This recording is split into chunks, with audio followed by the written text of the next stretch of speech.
so y'all better catch. I got big dreams, you walk talk, when I walk, that's that big drip. Ay, when I slide down your block, now they pissed off. Like I really give a I got big sauce, so y'all better catch up. What is the big old deal, man? It's your boy Don Mello. We are back cracking for another one. You already know what's going on over here, man. Make sure y'all tap in right now. Get logged in real quick. You know, get settled in. I need y'all to inhale. Cause it's going down. Now, today, man, they actually just released the footage of the Tory Lanez stabbing in prison, man. And it's ugly. It's ugly. And it just goes to show, man, hey, kids, stay out of jail. Please stay out of jail, man. Stay out of prison. Stay out. Look, man. It can go down just that fast. And it's crazy because like I seen like a part of the video where it looked like everything was cool, you know, like everybody coming out their cells in the morning, just, you know, regular, degular. And next thing you know, you see somebody getting stabbed up, man. It's crazy, man. Hey, but hopefully Tory make a fast recovery and, man, let that man out. Golly. Woo. But let's go ahead and get into this reaction, man. Let's go. Nah, he was trying to get Tory Lanez up out of here. Count your lucky stars, Tory. You are lucky to be alive, my brother. Now, the footage of Tory Lanez being stabbed in prison has officially been released. And for anybody wondering, it looks just as bad as it sounds. Now, I'll be honest with you guys. TMZ interviewed the guy that stabbed Tory Lanez. His name is Santino Casillo, and everything he said, at least from the interview, is pretty much accurate from the video that we see. Keep in mind, this guy is currently doing life in prison, so he has no reason to lie about what went down. Now, we only have footage for about 30 seconds. We don't see what happens before this incident. Here's a video of the stabbing incident, and then I'm going to play the audio for you guys of the interview he did with TMZ. And so what exactly took place between you and Tory Lanez that day that you stabbed him allegedly? I just came out in the morning to tell him, you know, good morning. And I told him what's up, give him a little fist bump, asked him if everything is good. We had a little situation the night before and the day before. So what was the situation the night before and the day before? So I heard some rumors that he was trying to put money on my head. He felt uncomfortable living next to him. Said I was a threat. Damn. So I confronted him. Hey, man, and that's the crazy part about it, though, bro. Like, man, to stab somebody, you gotta be a whole nother, like, you gotta be like a whole different type of mind frame, bro. Cause that's different. Like to literally stab somebody, puncture their body with a knife or a weapon. That's like, I feel like that's way harder to do than pulling a trigger. Cause it's from a trigger, at least from the trigger, you could pull it. You know what I'm saying? You might miss. You could, you know, you might not even see it. With a knife, you got to get up close and personal and really like poke their ass. Like, yeah, you got to be a whole demon to do some shit like that, man. That's some next level. I found out the same thing. He tried to put money on my head, so he said I put money on his head. We had a little discussion or whatever. So the next morning, that night, he said some kind of crazy. So the next morning, I came out to see if everything was good. Fist bump, talked to him. He said, yeah. So I was going back into my cell. And when I looked back, instead of going to cell, he was walking towards my door. He stood in front of my cell, looked at his boys, made his little smirk. And when he showed me what he had and something in his pocket, I just rushed him. Oh, damn. Why would you stand there and like, I guess, see, that sound like Tory was kind of like, they didn't pump him up and he been programming. So he kind of like in that mind frame, but he ain't never had to poke nobody up or do nothing crazy like that maybe. And then, this is just my theory, by the way. But like, he ain't never had to do no shit like that. And then next thing you know, you know, it was, what it sounded like to me is, I gotta get you before you get me type shit. So this, in actuality, Tory probably did it to himself maybe because, you know, he probably, because first of all, if you going, I'm not pulling no weapon out. I'm not finna use it, bro. I'm not finna just show you what I got. Like, no, I'm not even gonna. I don't even want you seeing what I got. I'm gonna just get up on you and it's gonna be that. I'm not even gonna give you a chance. Like Tory, he shouldn't even gave him a chance to respond. Like, immediately he should got up on him, but he didn't do that, and it cost him. And by what this dude is saying, it was basically, hey, I had to get him because he was finna get me, because he was trying to get me out the way. That's crazy, man. Plot thickens. Let's go. What do you have in his pocket? Well, he showed me, it looked to me like I believed it could be a weapon at the time. So I rushed him and I just snatched him. I just took advantage of him. He was weak. I just threw him all over and I just kept slamming him and stabbing him. And Were you trying to kill him? No, not at all. But I thought like it was a weapon. I thought threatening. And when I felt like no, he was trying to kill him. You don't stab no man in the head, in the back of the head, in the cheekbone, in the chest, if you ain't trying to kill them. Like, that's a lie. Didn't get in my leg.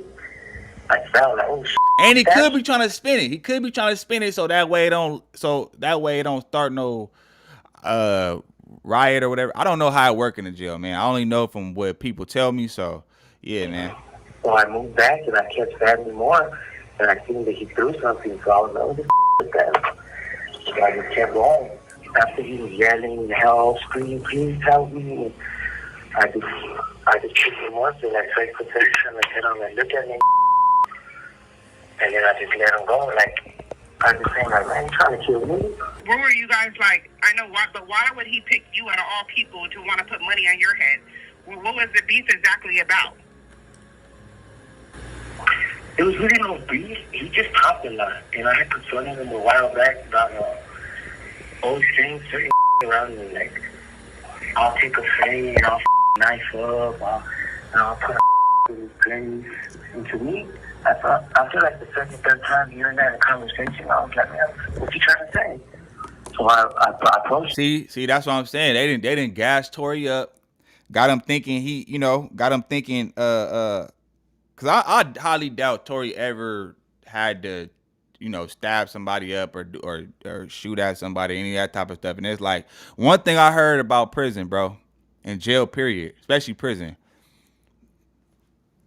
don't do a lot of this. Be quiet and you got 2 eyes, 2 ears, 1 mouth. You should not be talking that much. You need to be listening and paying attention and always on point. Because at the end of the day, it can go down just like that. Just as fast as that happened, it can go down just that fast. And on top of that, like, yeah, I feel like Tory brought that on himself because you talking too much, bro. You taunting like you, and then you in there with lifers. It ain't like you in there with people that's going home. You in there with lifers and PDF files and all type of crazy mug people. You know what I mean? So it's like, they don't be playing in prison. They strict in there. They really be programming, and you can get from information that my family members and people I know that ain't been to prison. Like they'll tell me that's how I go down in there. So I feel like in this incident, Tory was kind of like in a pickle because I know in there I guess the floor he was on, it was where they put all the PDF files and people that, because this guy right here, he's actually in there for unaliving a 13-year-old that was his girlfriend. And he was, mind you, he was like in his 20s at the time. So I could see why Tory would want to get him out the way, but you can't, if you're gonna go on that mission, bro, you can't be hesitating. It seemed like from what he's saying, it seemed like Tory kind of hesitated and he got the upper hand on him, bro. Like, you can't go in there and be playing with that. But I feel like, I don't know, somebody might have probably pumped bro head up and I don't know. Let's go. And told him, like, what's up? Like, just go, I'll come into your cell, we'll do whatever. Like, let's play this game then. Because I felt like he was kind of antagonizing me, like testing me, like if someone was afraid or something. We were cool in the beginning. We were cool for like a year. We chilled, kicked it together, everything. They did. Oh, they're not on that type of prison yard, Rochelle. Okay. No. They got like little fractions, but she was more like he was different. He started kicking it with certain people, you know. And when we started doing that, that's kind of when we had our little misunderstandings and we stopped talking as much. But we were neighbors for a while. I've been knowing him for about 2 years already. Okay. And during the situation when you and him grew a friendship? Or what is this? What if this is it? What if he got around certain people and they was on him like, hey bro, you in there with that? Like, nah, bro, that's out. You gotta basically like you better do something to him or we gonna have to do something to you type shit. I don't know. Maybe what y'all think? If you've been to prison and you know how this would go, like let me know in the comments. We ate, we drank, we partied, kicked it, yeah. We were good. How much did the guy tell you that he paid to have you killed to get off the yard? Oh, he said double whatever I was offering, but I never made that offer. That's what I didn't understand. He said that someone told him I offered people money to get rid of him. So he said he would give that person double and some dope and stuff. Oh, so they was damn. It's a lot of. Truth be told, I never offered no money. Like, why would I offer somebody something I could do? It didn't make sense. But once he did get out and make threats and I'll have you killed and I'll have a run up to your cell, all that comments and I felt like, all right, you're threatening my life. Like, did you looking out? Yeah, like see, that's what I'm saying. Like Tory was talking too much. I understand the circumstances, but it's like, bro, he was talking too much. Like you letting you like you like I said, you're in there with lifers, bro. They don't got nothing to lose. You heard he said it himself. He said, why do I need to send somebody to do something I could do myself? He in there for life. He's not getting out. Especially with the charges that he got. Why he's in there for. He ain't getting out. He ain't never going home. So why would he have a problem with trying to take you out his damn self? To do with construction. That's what happened the next morning. I asked him, are we cool? I'm just saying though. He said, yeah, it's cool. And when I went to my cell, he followed me. Like I told you earlier. Do you have any regrets of stabbing him? Regrets? Oh, shit. Now, if you're in prison, it's all about self-preservation. No matter how cool you were with somebody before, if you get word that somebody's trying to get you up out of here, you gotta go into survival mode. And Tory has been on record claiming, even though it's music, he's been claiming that he's putting out hits on people. On his song with Diddy G called Handling Business, Tory says, I call a shot on the yard. Your problem. I'ma send a hit out and cash out the shit out you. Even though these are just lyrics, some of it might be true. And we truly don't know what's going down in prison. From that footage, we see Tory Lanez kind of lingering in front of his door. And just like he said in the audio, he comes out, sees Tory Lanez in front of his door, and gets to work. Now, do I believe when he said he was not trying to kill Tory Lanez? Absolutely not. Exactly. Brother, you stabbed a man more than once. You're trying to get him up out of here. Now, the one thing that I was confused about was in the audio interview, Casillo said Tory Lanez gave a smirk to his boys. So that means Tory Lanez had people that was close by. But when he was getting attacked, nobody rushed in to help him. Maybe that's an unwritten rule in prison. If you see somebody getting stabbed, you mind your business. But from what we know, from what WAC 100 has told us, most people in that prison love Tory Lanez. Tory helps them with different things that they're going through. He's known as the resource guy in prison. So if you're an inmate that Tory Lanez has helped and you were close by, why wouldn't you rush to at least get the guy off of him? Or at least try to distract them so Tory can get away? Listen. Yeah, see, hey, and what if that was somebody like trying to get Tory up out the paint and just got in his ear and he impressionable, so it's like, all right, boom. Do you think this is what you gotta do?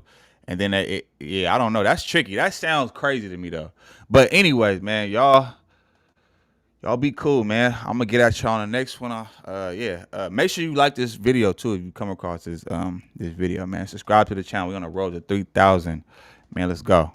Another day, another dollar. If you see me, better holla at your guala. be in the moment, cause tomorrow ain't promised. If I gotta go get it, then I gotta. Yeah, I've been trying to get ahead, really gotta make a move, cause I'm only getting older, got to get this cake. Going 24 hours, I ain't even showered, doing everything I gotta do to be called great. Don't start no stuff, won't be no stuff. Don't start no stuff, won't be no stuff, yeah. Won't be no stuff, don't start no stuff, won't be no stuff. As I sat on the park bench while I struggled.